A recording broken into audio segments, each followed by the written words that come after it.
Incidence रह रहा है। तो there is something which is wrong with a particular genetic population. तो इस पे अभी रिसेंट स्टडीज चल रही हैं, तो उस पर ये पता लगा है कि उस पर फर्दर स्टडीज में ये लगा कि हमारे मेटाबॉलिज्म में, हमारे कोलेस्ट्रॉल मेटाबॉलिज्म में, फैट मेटाबॉलिज्म में, शुगर मेटाबॉलिज्म में देयर आर सम चेंजेस, जिसका कि लाइफ स्टाइल और स्ट्रेस से भी रिलेशन निकल रहा है। ये एक बहुत इंपॉर्टेंट चीज़ है जो मैं आप लोगों से शेयर करना चाह रहा था कि ऑब्वियसली जो एज के साथ जो होगी चीज़ वो तो होगी, पर जो यंग एज में जो डिजीज़ आ रही है उसके लिए भी हम इंडियंस और आसपास के जो कंट्रीज़ के लोग वहाँ कितने प्रोन हैं। सो थोड़ा अवेयरनेस मैंने सोचा कि इस बारे में और आप लोगों को बताया जाए कि we all know the risk factors. Age है एक रिस्क फैक्टर है, मेल सेक्स है, लाइक जो मेल्स है वो थोड़ा ज़्यादा प्रोन है डिजीज़ को, फीमेल्स टू सम एक्सटेंट एक एज तक सेफ है, उसके बाद उनमें भी प्रॉब्लम्स आ सकती हैं, ये कुछ हार्मोन्स की वजह से है। बट जो कुछ और रिस्क फैक्टर्स हैं जो अपन सब जानते हैं, लाइक डायबिटीज़ है, हाइपरटेंशन है, ये सब चीज़ें वो हैं जो कि कंट्रोलेबल रिस्क फैक्टर्स हैं जो कि आप हटा नहीं सकते बॉडी में से। But there are other things जो कि हटाई जा सकती हैं, जैसे कि सिगरेट स्मोकिंग है, या फिर आपकी लाइफ स्टाइल है, या जो डाइट है। ये सब हम लोग जानते भी हैं और हम लोग इन सब के बारे में, पर मैं आपको कुछ फैक्ट्स बताऊंगा जो कि आपको अमेज करेंगे कि कैसे मैनेजमेंट जो है, जो मेडिकल मैनेजमेंट है, उससे पहले भी जो आपके खुद के मेजर्स हैं वो कितने कारगर हैं। आप ये सब जानते हैं कि मेजर्स हैं, पर कारगर भी कितने हैं आपको जान के आश्चर्य होगा। नंबर वन मैं आपको लेके चलता हूँ केवल एक्सरसाइज पे। बहुत सारे लोगों में मिथ्स हैं, ये यंग एज के लोग बाग, तो बहुत सारे लोग बाग जो है जिम में प्रोफ्यूज और प्रोफाउंड एक्सरसाइज कर रहे हैं, पर ये बात हम लोग भूल जाते हैं कि just 30 minutes of brisk walking से आपका जो रिस्क है हार्ट डिजीज का वो 20% कम हो जाता है। अब ये तो हम कर सकते हैं, लाइक यू नो, किसी ने कहा रन करो, किसी ने कहा जॉग करो, किसी ने कहा प्ले करो, किसी ने कहा जिम जाओ, नहीं, just 35 to 40 minutes of brisk walking जो है that will take you there एक हेल्दी लाइफ स्टाइल में। तो ये प्रूवन है, हम वॉक कर सकते हैं, हम डेली वॉक कर सकते हैं। This is something that can be done very easily. मैं ये कहूँगा कि अगर कोई आप लोग वैसे मॉर्निंग वॉक के लिए जा रहे हैं या at any day of any point of day पे वॉकिंग के लिए जा रहे हैं, तो हेड्स ऑफ है, you won't believe 20% risk reduction है। Number two is smoking. Smoking का इंडिया में कुछ कल्चर ज़्यादा ही है टुवर्ड्स, जो ग्रामीण क्षेत्र है उसमें कुछ ज़्यादा ही है, सुबह से लेकर शाम तक हुक्का बीड़ी चलती रहती है। बट ये एक अवॉइडेबल रिस्क फैक्टर्स है। इसके बेनिफिट्स बताता हूँ मैं आपको कैसे होते हैं। 24 आवर्स में जब आप बीड़ी छोड़ते हैं उसके जस्ट 24 घंटे बाद आपका रिस्क रिडक्शन कम होना शुरू हो जाता है। अगर आपका ग्राफ ऊपर है दूसरों के मुकाबले रिस्क का, 24 घंटे में वो रिस्क रिडक्शन शुरू होता है। और just at the end of 3 months आपको अगर कफ रह रहा था तो वो डिसअपेयर होना शुरू होता है। और नेक्स्ट 2 इयर्स में आपने बीड़ी छोड़ी या सिगरेट छोड़ी, उसके बाद आपका रिस्क जो है वो जनरल पॉपुलेशन के बराबर आ जाता है। ये जो मेजर्स हम आपको बताते हैं कि आप ये सब करिए, ये फ्यूटाइल नहीं है। जो हम आप लोगों को इतना सब कहते रहते हैं कि ये डाइट है, ये है, नेक्स्ट मैं आऊँगा डाइट पे, बट सिगरेट स्मोकिंग से ही मतलब जो है, तो सिगरेट स्मोकिंग एक वो चीज़ है जो मेरे ख्याल से आप या आपके सराउंडिंग्स में कोई कर रहे हैं तो मेक देम एक्सप्लेन कि 24 घंटे में रिडक्शन कम होता है, 2 साल के अंदर आप जनरल पॉपुलेशन के बगैर जनरल पॉपुलेशन के बराबर ही रिस्क पे आ जाता है, एक्स्ट्रा रिस्क डिसअपियर हो जाता है। So is the walking 45 minutes. And third is the diabetes and hypertension. देखो हम लोग सब जानते हैं कि ये दोनों डिजीजेज हैं जो कि हार्ट डिजीज को लाने के लिए योगदान करती हैं, बट इन दोनों के होने का ये मतलब नहीं कि हार्ट डिजीज आएगी ही आएगी। हाँ, इस चिंता में जरूर आ जाएगी कि मुझे डायबिटीज और हाइपरटेंशन हो गया, किसको नहीं है। 80% ऑफ पॉपुलेशन किसी न किसी चीज से अफेक्टेड है।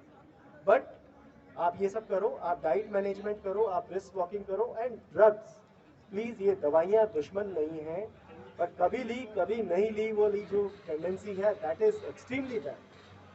आप अपनी ड्रग रेजीम देखें, आप अपनी जो है बना के रखें पैकेट, आपकी जो दवाइयाँ हैं वो रेगुलर बेसिस पे लें, डायबिटीज़ और हाइपरटेंशन कंट्रोल रखें।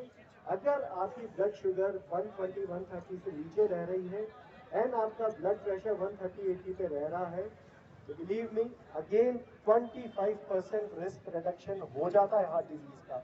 बहुत बड़ा फिगर है, बहुत बड़ा फिगर है। 10 जनों को अगर अटैक आने वाला है तो 2 या 3 जने तो उसमें से केवल ये मेजर्स करके निकल सकते हैं। सो ये सिंपल जो चीज़ें हैं जिनको अगर इग्नोर नहीं करें तो बहुत अच्छा रहेगा।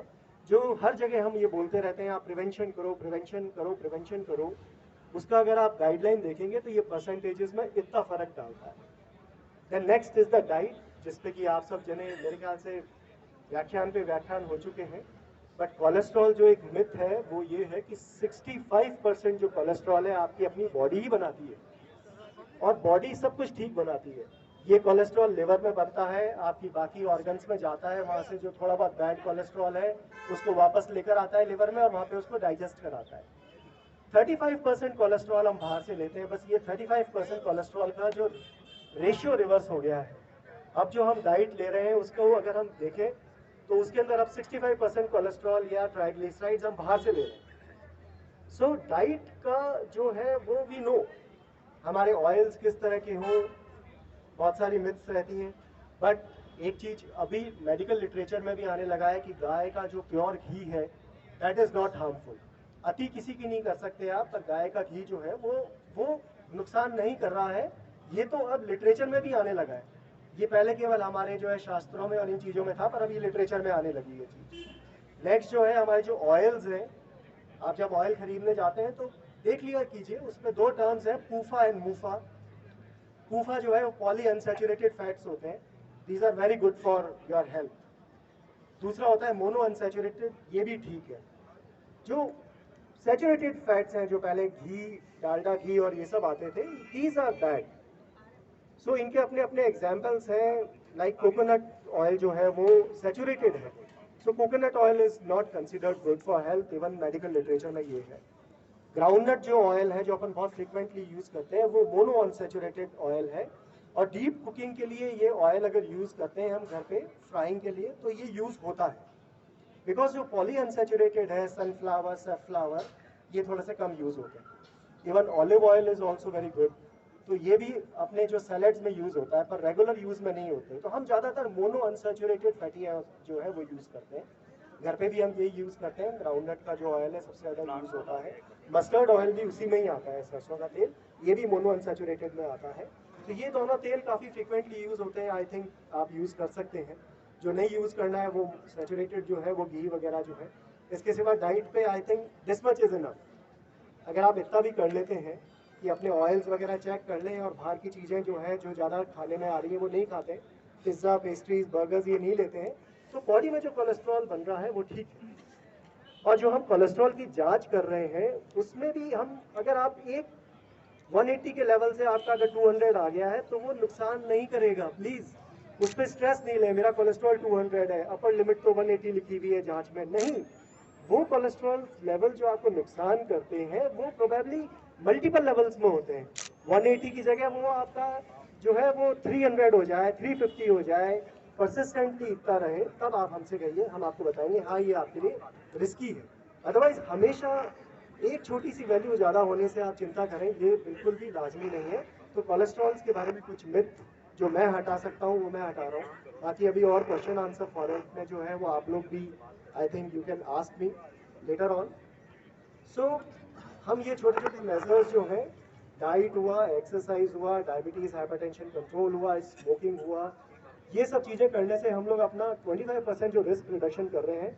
सो यहाँ पे प्रिवेंटिव हेल्थ केयर का रोल है, इसलिए हम हमेशा हर चीज़ प्रिवेंशन से शुरू करते हैं। कोई भी डॉक्टर आएगा हमेशा सबसे पहले प्रिवेंशन के बारे में बात करेगा।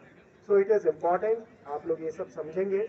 एंड लास्ट जो अब ऐड हो रहा है, जो हमारी एज में, जो कम एज की पॉपुलेशंस में जो चीज़ें आ रही हैं, that is because of stress.